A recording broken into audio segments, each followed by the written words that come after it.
Dicen que la sangre es más densa que el agua, pero nunca te cuentan que el brillo del oro puede envenenarla hasta convertirla en un veneno lento. Mi nombre es Arturo, y a mis 72 años descubrí que el amor que sembré durante toda una vida había dado como fruto la más afilada de las espinas. Fue en una reunión familiar, el día que debía ser una celebración, cuando las sonrisas de mis hijos se convirtieron en máscaras de hielo y sus palabras en sentencias de abandono. Me rechazaron, me borraron de su futuro por un puñado de billetes. Pero lo que ellos no sabían es que ese rechazo no sería mi final, sino el principio de su propia lección. ¿Has sentido alguna vez que lo diste todo y no recibiste nada? Cuéntame tu historia en los comentarios. Quiero leerte. ¿Desde dónde nos miras y a qué hora es en tu rincón del mundo? No olvides dejar tu like, suscribirte y activar la campanita para no perderte el desenlace de esta historia. El olor a tierra mojada y a café recién hecho era la sinfonía de mis mañanas. Durante 40 años, cada amanecer en mi finca no era solo el comienzo de un nuevo día, sino la continuación de un sueño construido con mis propias manos. Las mismas manos que ahora, arrugadas y manchadas por el tiempo, sostenían una taza de porcelana mientras miraba por la ventana el roble que planté cuando nació mi primer hijo, Javier. A su lado, más pequeño pero igualmente robusto, el fresno que celebraba la llegada de mi hija, Elena. Esos árboles eran el testamento viviente de mi amor, de mis sacrificios. Mi esposa, Marta, partió hace una década. Su risa aún resuena en el eco de los pasillos de la casa si cierro los ojos con fuerza. Ella fue el cimiento, y yo, las paredes. Juntos levantamos no solo un hogar, sino un pequeño imperio agrícola que nos permitió darles a nuestros hijos todo lo que nosotros nunca tuvimos. Les dimos estudios en las mejores universidades de la capital, coches cuando apenas sabían conducir, y un respaldo financiero que les evitó conocer la palabra dificultad. Marta siempre decía, Arturo, que no les falte nada, pero que no les sobre la soberbia. Me pregunto en qué momento fallamos en esa segunda parte. Recuerdo sus veranos en la finca, corriendo descalzos por los campos de girasoles, sus manos pequeñas ayudándome a recoger los frutos. Eran tiempos en que mis besos curaban sus rodillas raspadas y mis cuentos espantaban los monstruos de debajo de la cama. Yo era su héroe, su refugio, pero los niños crecen y los héroes se vuelven viejos. Sus visitas se fueron espaciando, sus llamadas se volvieron más cortas, siempre con la excusa del trabajo, de la vida ajetreada de la ciudad. Yo lo entendía, o al menos me obligaba a entenderlo. La vida moderna, me repetía, no deja tiempo para la nostalgia. El catalizador de la tormenta llegó con una carta del ayuntamiento. Un nuevo plan de urbanismo recalificaba mis tierras. La finca, mi santuario de paz, se había convertido de la noche a la mañana en un tesoro inmobiliario. Empresas constructoras empezaron a llamar, a enviar agentes con trajes caros y promesas millonarias. Al principio, rechacé cada oferta con educación y firmeza. ¿Vender mi vida? ¿Ponerle precio a los fantasmas de mis recuerdos? Era impensable. Esta tierra era el legado de mis hijos, el ancla de nuestra familia. Fue entonces cuando mis hijos decidieron volver a casa. No lo hicieron por mi cumpleaños, ni por el aniversario de la muerte de su madre. Lo hicieron cuando el olor del dinero se volvió más fuerte que el del café de mis mañanas. Aparecieron un sábado, sin avisar, Javier, con su portafolio de cuero y su mirada de analista financiero. Elena, con su ropa de diseñador y un perfume que parecía gritar éxito. No trajeron a mis nietos. Están muy ocupados con sus cosas, papá, dijo Elena, mientras sus ojos recorrían la casa no con cariño, sino con la frialdad de un tasador. Nos sentamos en el porche, en las mismas mecedoras donde les conté historias de estrellas. Pero esta vez, la historia era otra. Javier fue directo. Papá, hemos estado pensando, esta finca es demasiado para ti. El trabajo, la soledad. Hemos visto las ofertas. Es una oportunidad de oro. Podrías mudarte a un apartamento de lujo en la ciudad, cerca de nosotros. Viajar, descansar. Te lo mereces. Sus palabras sonaban ensayadas. un guión perfecto para convencer al viejo testarudo. Elena añadió la parte emocional. Papá, nos preocupamos por ti. Imagina que te caes, que te pasa algo aquí solo. Queremos cuidarte.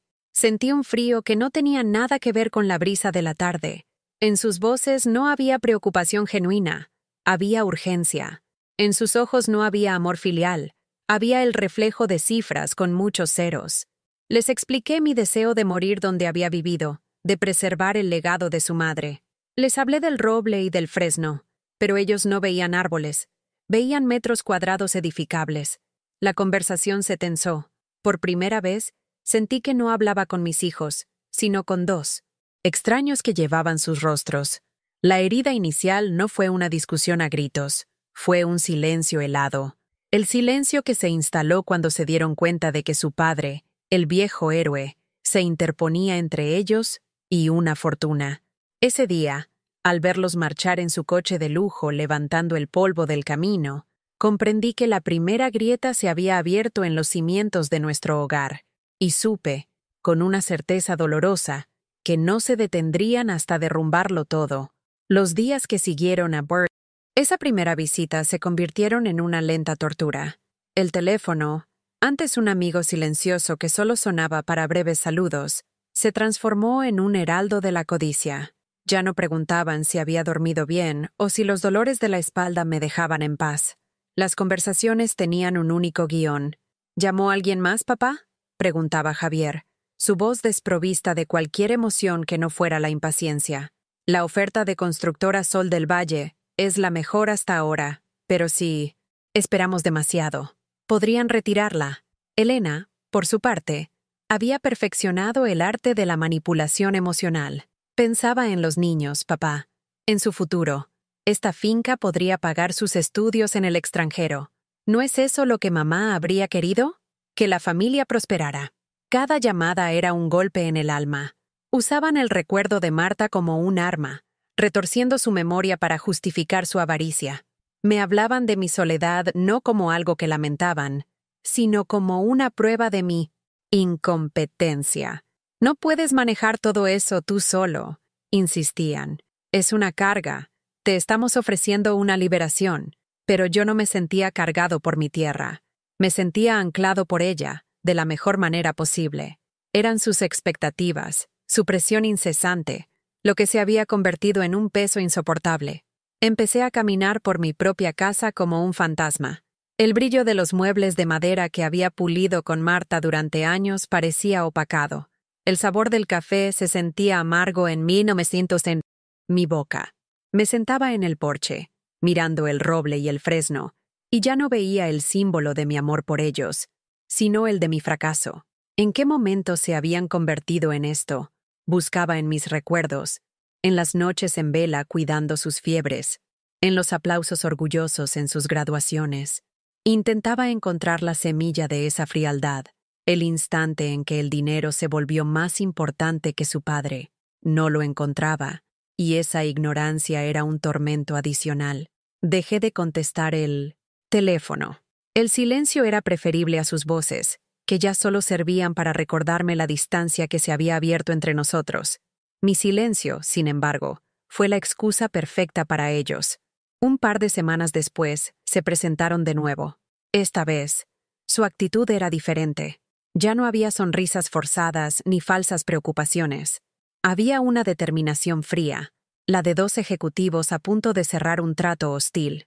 «Papá, esto tiene que parar», dijo Javier, de pie en medio de mi salón, sin siquiera molestarse en quitarse el abrigo. «Te hemos llamado, te hemos escrito, nos ignoras, actúas como un niño». Elena se cruzó de brazos, su mirada recorriéndome con decepción. «Nos duele ver en lo que te has convertido, aferrado a las cosas, a las paredes, como si tuvieran más valor que tu propia familia». «Esta casa es mi familia», respondí, mi voz más temblorosa de lo que hubiera querido. «Es el recuerdo de vuestra madre, es vuestra historia. La historia no paga las facturas», estalló Javier, y por primera vez vi la ira desnuda en su rostro. «La historia no asegura el futuro de nuestros hijos. Tienes una fortuna debajo de los pies y prefieres que se la coma el polvo. Es egoísta, terriblemente egoísta. Esa palabra, egoísta, me golpeó con la fuerza de un puñetazo. Yo, que les había dado hasta mi último aliento. Yo, que había renunciado a mis propios sueños para que ellos pudieran perseguir los suyos. El dolor dio paso a una rabia sorda. Pero antes de que pudiera responder, Elena intervino. Su voz ahora un hielo cortante. Hemos organizado una reunión familiar para el próximo domingo. En mi casa. Vendrán los abogados de la constructora con un contrato final. Es la mejor oferta que recibiremos. Esperamos que estés allí, papá, y esperamos que vengas dispuesto a ser razonable, a pensar en nosotros por una vez. No era una invitación, era una citación, un ultimátum. Pasé la semana sumido en una niebla de angustia. Apenas comía. El trabajo en la finca, que siempre había sido mi terapia, se sentía ahora como una tarea vacía. Cada rincón me recordaba lo que estaba a punto de perder. No la tierra, no la casa, sino a mis hijos. A pesar de todo, una parte de mí, la parte estúpida y esperanzada de un padre, albergaba la idea de que si los miraba a los ojos, si les hablaba desde el corazón una última vez, me entenderían. El domingo llegué a la ciudad. El apartamento de Elena era como ella, moderno, impecable y frío. Olía a ambientador de lavanda y a dinero. Javier ya estaba allí, junto a 2 hombres de traje que me sonrieron con la profesionalidad de los tiburones. Mis nietos no estaban. Están en una fiesta de cumpleaños, dijo Elena sin mirarme, mientras me servía un vaso de agua que no había pedido. La reunión fue una farsa. Los abogados extendieron documentos sobre la mesa de cristal, hablando de cláusulas, de plusvalías, de impuestos. Yo no los escuchaba. Solo podía mirar los rostros de mis hijos. Vi su ansiedad, su codicia mal, disimulada. Vi cómo se miraban entre ellos, cómplices en un plan que me excluía. Cuando los abogados terminaron, todos los ojos se posaron en mí. El silencio era denso, pesado. Mi respuesta es no, dije, y la palabra sonó extraña, poderosa, en aquella sala estéril. ¿No voy a vender? La cara de Javier se contrajo en una máscara de furia contenida. Te lo advertimos, papá. No nos dejas otra opción. Elena se levantó. Su postura era la de un juez a punto de dictar sentencia. Muy bien. Si prefieres este montón de ladrillos y tierra a tu familia, entonces quédate con ellos. Pero que te quede claro, esta es tu elección. A partir de hoy, no esperes nuestras llamadas. No nos busques en Navidad. No preguntes por tus nietos, porque para nosotros, el padre que conocíamos, el que se preocupaba por su familia, ha decidido desaparecer. Has elegido tu legado, papá, y tu legado será morir solo. Cada palabra fue un clavo en mi ataúd. Me levanté, sintiendo el peso de mis 72 años, por primera vez. No había nada más que decir. Sus rostros eran de piedra. No había amor, no había duda. Solo la fría resolución de quien ha cortado un lazo para siempre. Salí de aquel apartamento, y mientras caminaba por las calles impersonales de la ciudad, el ruido de los coches no podía ahogar el sonido ensordecedor de mi corazón rompiéndose. Me habían rechazado. Mis hijos, mi sangre, me habían abandonado en la orilla de mi propia vida, y al volver a casa esa noche, la soledad ya no era una sensación, era una presencia física, un monstruo que se sentaba a mi lado en la oscuridad. Las semanas que siguieron a la sentencia de mis hijos fueron un descenso a un infierno silencioso. La finca, mi orgullo, se había convertido en una jaula de recuerdos dolorosos. Cada árbol, cada sendero, cada ladrillo de la casa me susurraba la misma palabra: solo. El sol salía, los pájaros cantaban, pero mi mundo era gris y mudo. Dejé que el polvo se acumulara en los muebles. La barba me creció, canosa y descuidada, como la maleza que empezaba a invadir el jardín. Comía por inercia, sin hambre, solo para mantener en marcha una maquinaria corporal que ya no tenía ningún propósito. Había noches en que me despertaba buscando la mano de Marta a mi lado, un reflejo de 40 años de costumbre, y la ausencia de su calor era tan real, tan física, que me dejaba sin aire. Me había rendido. Estaba esperando que el tiempo hiciera su trabajo final. Mis hijos habían cumplido su promesa. El teléfono permanecía en silencio. Era un hombre borrado, un fantasma en su propia vida. Una tarde de lluvia, mientras el agua golpeaba con melancolía los cristales de la ventana, mi mirada se posó sobre el viejo baúl de nogal que descansaba a los pies de nuestra cama. Era el baúl de Marta. No lo había abierto desde el día en que ella se fue. Había sido incapaz. Era su cápsula del tiempo, su santuario personal, y profanarlo me parecía una traición a su memoria. Pero ese día, en la profundidad de mi abandono, sentí una necesidad imperiosa de conectar con ella, de encontrar un último vestigio de la mujer que fue mi todo. Con las manos temblorosas, levanté la pesada tapa. Un olor a lavanda seca y a papel antiguo flotó en el aire, un perfume de tiempos más felices. Dentro, todo estaba como ella lo había dejado, sus pañuelos de seda doblados, las cartas que yo le escribí desde el campo cuando éramos jóvenes, una colección de conchas de nuestro primer viaje al mar, y allí, debajo de una pila de fotografías en blanco y negro, encontré algo que no recordaba, un viejo libro de poemas de Neruda, su favorito, pero se sentía extrañamente pesado. Al abrirlo, descubrí que sus páginas centrales habían sido cuidadosamente ahuecadas, y dentro de ese escondite secreto había una carta con mi nombre, escrito con su caligrafía elegante y firme, y junto a ella, una pequeña llave de hierro. Mi corazón dio un vuelco. La carta no era vieja, el papel era relativamente nuevo, y la tinta, vívida. Con un nudo en la garganta, la desdoblé.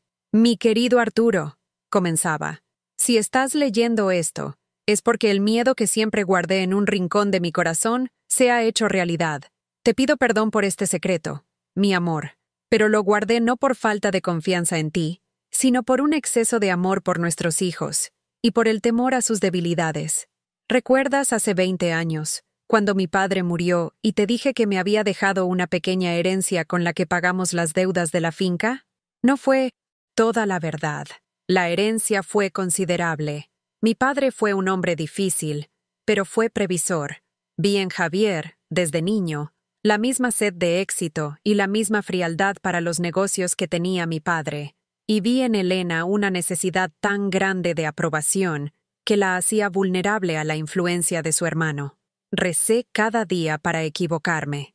Nunca quise que ese dinero los tocara. El dinero fácil no construye el carácter, Arturo. A menudo lo destruye. Así que, con la ayuda de nuestro viejo amigo, el abogado Damián Vega, invertí esa fortuna en silencio. Ha crecido, mi amor. Ha crecido mucho.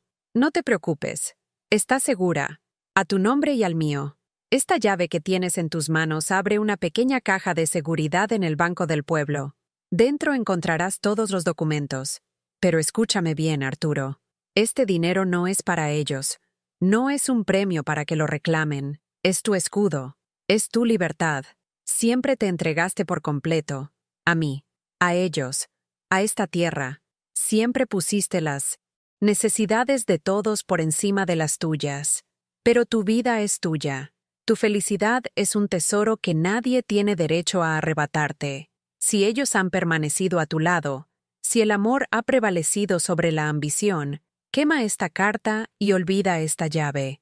Dale todo lo que hemos construido juntos y muere en paz en tu hogar. Pero si te han dado la espalda, si han confundido el valor con el precio, te ruego, te imploro, que uses este regalo, no para vengarte, sino para salvarte. Cómprate una nueva vida. Viaja, conoce el mar de nuevo, pinta, haz todo lo que dejaste de lado por nosotros. Constrúyete una fortaleza de paz donde ninguna decepción pueda alcanzarte. Mi último regalo para ti no es el dinero, Arturo. Es el permiso para que, por primera vez, te elijas a ti mismo. Te amo y te amaré siempre, Marta. Las lágrimas caían sobre el papel, emborronando la tinta de sus últimas palabras. No eran lágrimas de tristeza, eran lágrimas de asombro, de gratitud, de un amor tan profundo que había logrado trascender la muerte para rescatarme del abismo. Marta me conocía mejor que yo mismo. Había visto el futuro y me había dejado un mapa para navegarlo. El peso que había estado aplastando mi pecho durante meses comenzó a disiparse. Una nueva sensación, una que no había sentido en mucho tiempo, comenzó a burbujear en mi interior. La esperanza. Pero no una esperanza pasiva, sino una esperanza activa, una llama de poder. La revelación no era la fortuna que me esperaba en un banco. La verdadera revelación fue el espejo que Marta me puso delante. El permiso para ser egoísta, como ellos me habían llamado. Pero no un egoísmo de codicia, sino un egoísmo de supervivencia, de dignidad. Me levanté del suelo, fui al baño y me miré en el espejo. Vi a un anciano derrotado, pero detrás de sus ojos, vi la chispa que Marta acababa de encender. Abrí el grifo, me afeité la barba de náufrago y me puse una camisa limpia. Sostuve la pequeña llave de hierro en la palma de mi mano. Se sentía pesada, cargada de posibilidades. Ya no era una víctima, era un hombre con opciones. Mis hijos me habían dado un ultimátum, me habían puesto entre la espada y la pared.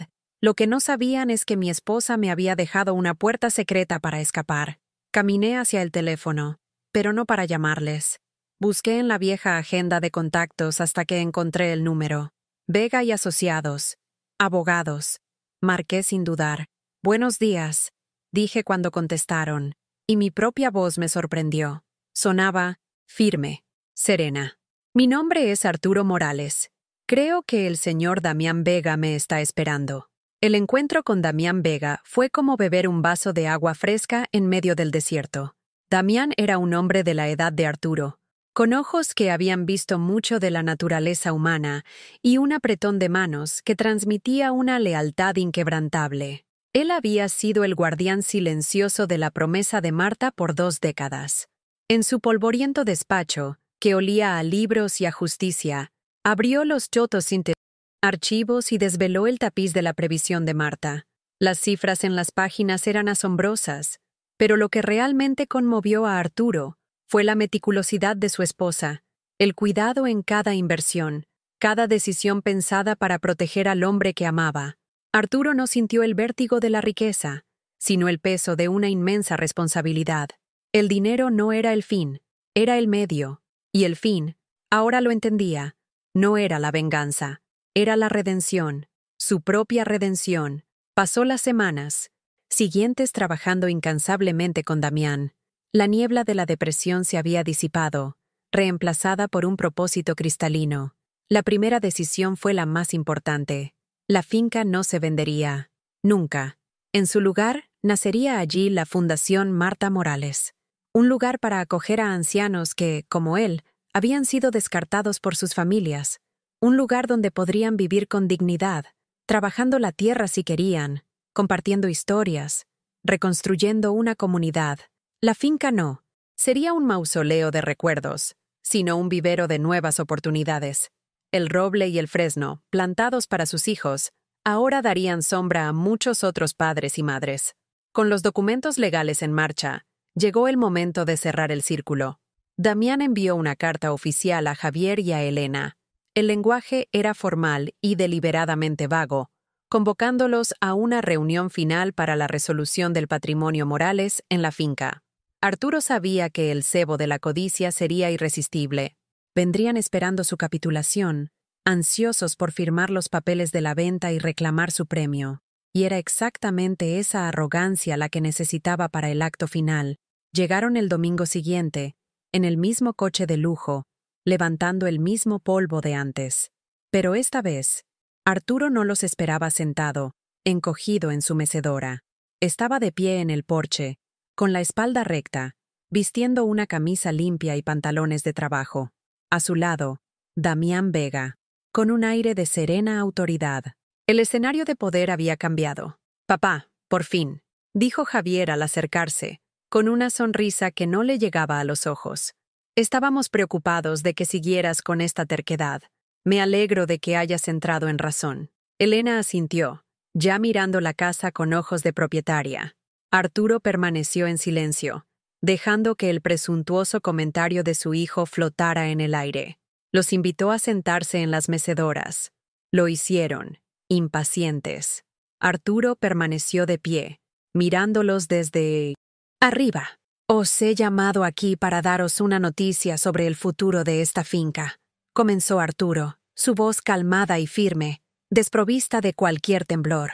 «Teníais razón en una cosa. Estaba siendo egoísta, pensando solo en mi pasado. Es hora de pensar en el futuro». Javier y Elena intercambiaron una mirada de triunfo. «Pero el futuro que he elegido no es el que imagináis», continuó Arturo. Hizo una seña a Damián, quien les entregó una carpeta de cuero. «Por favor, abridla». Dentro no había un contrato de venta. Había un folleto elegantemente impreso con el título Fundación Marta Morales. En la portada, una foto del roble y el fresno al atardecer. Dentro, fotos de la casa, de los campos y una descripción detallada del proyecto. Un hogar y centro de actividades para ancianos abandonados, financiado de forma privada y a perpetuidad. Javier hojeó el folleto, su expresión cambiando de la confusión a la incredulidad. «¿Qué es esto?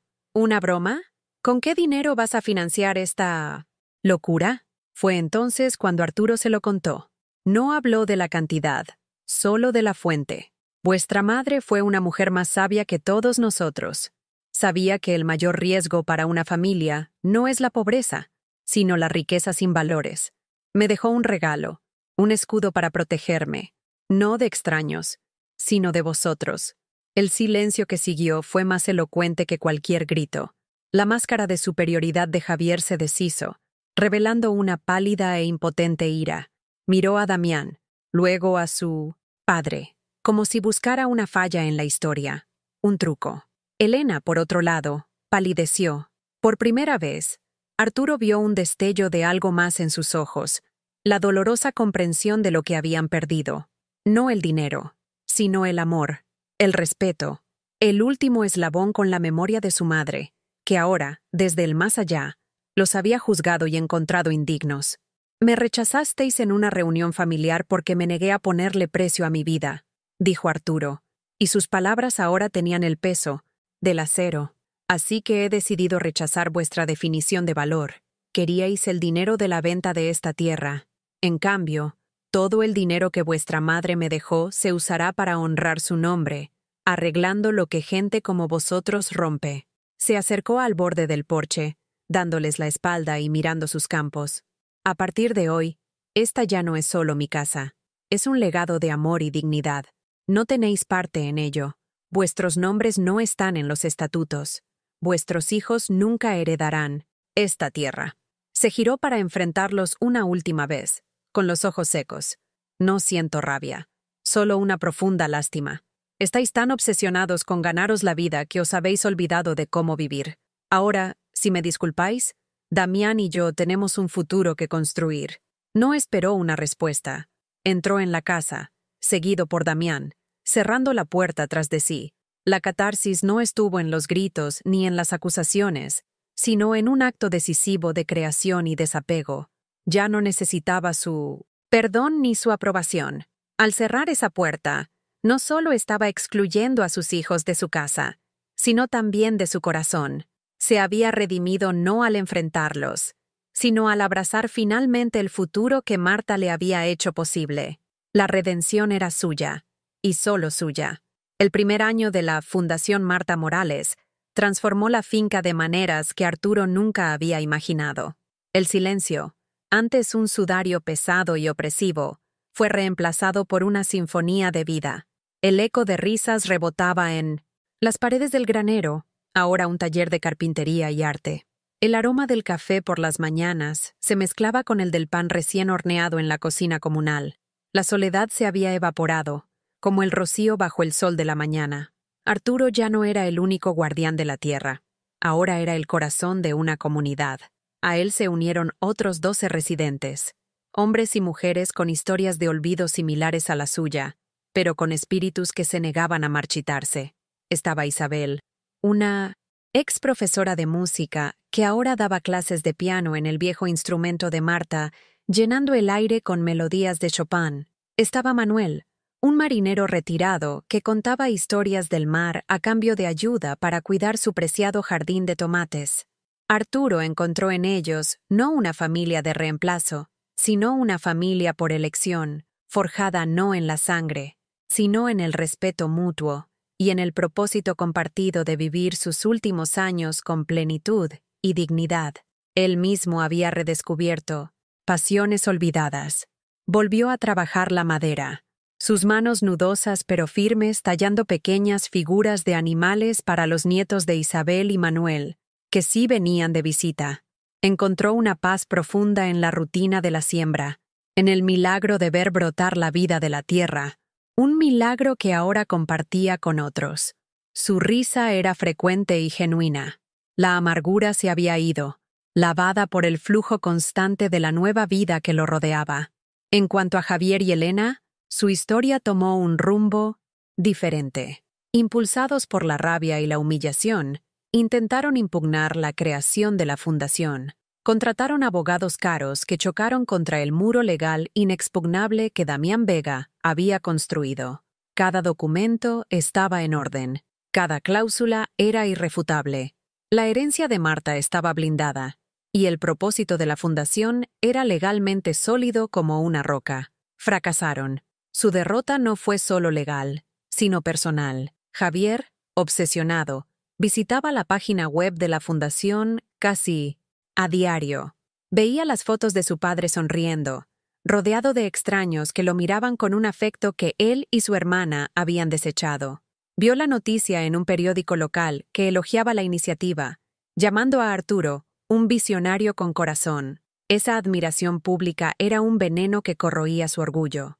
Elena, por su parte, se sumió en un silencio culpable. Cada vez que miraba a sus propios hijos, veía el reflejo de los nietos que le había negado a su padre y sentía un vacío que ninguna compra de diseñador podía llenar.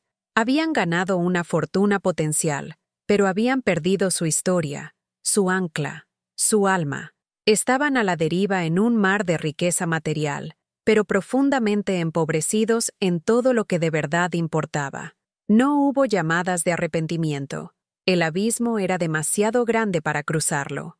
Una tarde de otoño, Arturo estaba sentado en la baranda, en su vieja mecedora, pero no estaba solo. Isabel leía a su lado, y Manuel dormitaba plácidamente en la otra silla. El sol poniente teñía de naranja los campos de girasoles que habían plantado todos juntos. Arturo miró hacia el roble y el fresno. Los árboles que una vez representaron un amor perdido, ahora se erguían como los protectores silenciosos de su nuevo mundo, sus ramas extendiéndose para cobijar a una familia mucho más grande y verdadera. Sobre sus rodillas tenía un diario de cuero. Estaba escribiendo, no para nadie en particular, sino para sí mismo, para ordenar los pensamientos que ahora eran claros, como el agua de un manantial. Hoy he comprendido la naturaleza del verdadero legado, escribió. Creí que mi legado eran mis hijos, las ramas que brotaban de mi tronco. Me equivoqué. Un legado no es lo que dejamos para la gente, es lo que dejamos en la gente. Marta no me dejó dinero, me dejó una lección envuelta en billetes. Me enseñó que el perdón más importante no es el que se concede a quienes te hieren, sino el que te das a ti mismo por haber permitido que te definieran. Mi libertad no nació cuando descubrí la fortuna, sino cuando acepté que mi valor no estaba sujeto a la aprobación de mis hijos. Dejó la pluma, tomó su taza de café y le dio un sorbo. El sabor era dulce, profundo, perfecto. El sonido de la risa de Isabel al leer algo gracioso llenó el aire. Manuel roncó suavemente. En ese instante, en esa escena de paz ordinaria, Arturo sintió una felicidad tan completa, tan redonda, que le llenó los ojos de lágrimas. Pero esta vez, eran lágrimas de una gratitud inmensa. Había sido rechazado, sí, pero en ese rechazo había encontrado la oportunidad de elegirse a sí mismo, y al hacerlo, había construido algo mucho más grande que una familia. Había construido un hogar. ¿Qué te ha parecido la decisión final de Arturo? ¿Crees que la verdadera familia es la que nos toca por sangre o la que elegimos en el camino? Déjanos tu reflexión en los comentarios. Nos emociona mucho leer lo que piensas. Gracias por acompañarnos hasta el final de esta historia. Si te ha conmovido, no olvides dejar tu like, compartirla con alguien que necesite escuchar este mensaje y, por supuesto, suscribirte y activar la campanita para no perderte ninguna de nuestras próximas historias de vida. Te leemos.